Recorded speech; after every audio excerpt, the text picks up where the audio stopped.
As an ex-president, the world's expectations for you will be undeniably high, setting the bar not only in the houses you live in, but even in the vacations you go on. In this video, I will be taking you on a journey that gives an in-depth look into the trillionaire life of Barack Obama.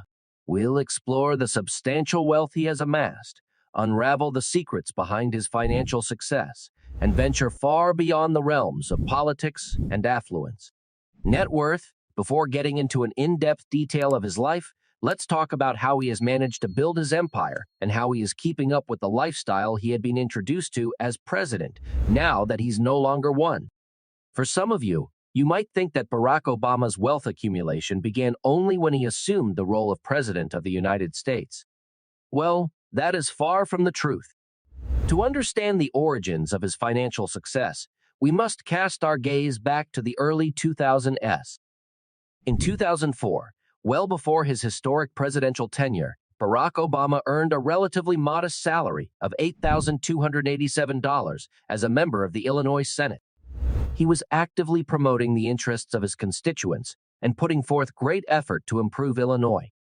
During this time, demonstrating his progress in politics and public service. That was not the only thing pulling funds for him.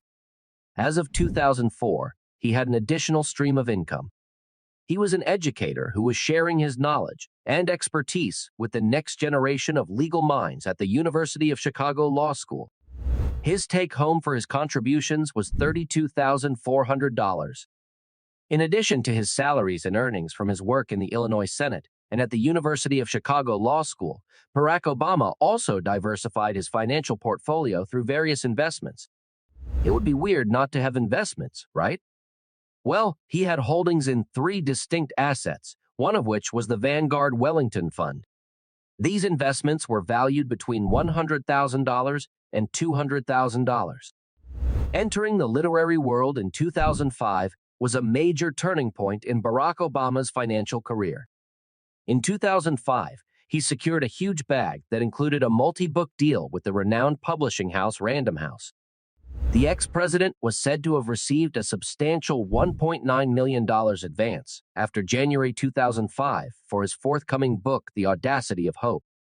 This book, which would later become a bestseller, not only earned him a substantial advance, but also promised ongoing royalties. The book had quite an impact, as it remained on the New York Times bestseller list for 30 weeks since publication. The audiobook version also won the 2008 Grammy Award for Best Spoken Word Album. In addition to the substantial advance for The Audacity of Hope, Barack Obama also received just over $847,000 that year from another book advance for his earlier work, Dreams from My Father. This memoir provided an intimate glimpse into his personal and familial history. He further dabbled into investments. That same year, he acquired U.S. Treasury notes, which are often considered low-risk and stable investments, with a value falling between $1,500,000 and $1 million. He also made a forward-looking financial move by investing in 2 529 college savings plans for his daughters, each valued between $50,000 and $100,000. In 2008, when Obama was elected president, he owned somewhere between $1.1 million and $5.1 million in U.S. Treasury bills. After he became president, Obama won the Nobel Peace Prize.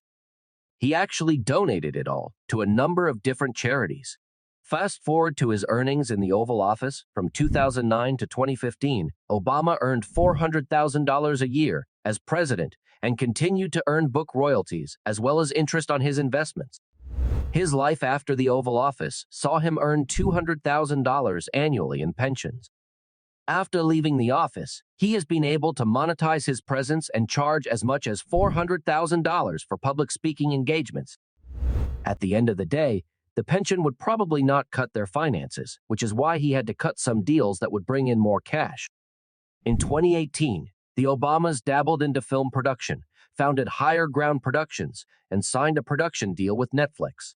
In 2020, Barack Obama released his latest book, A Promised Land. The book is part of an exclusive $65 million deal that also included Michelle Obama's memoir. The book turned out to be a success, selling nearly 890,000 copies within 24 hours. With Higher Ground Productions, they were able to sign a multi-year deal with Netflix. Later in 2022, Higher Ground Productions signed an exclusive worldwide multi-year first-look deal with Audible.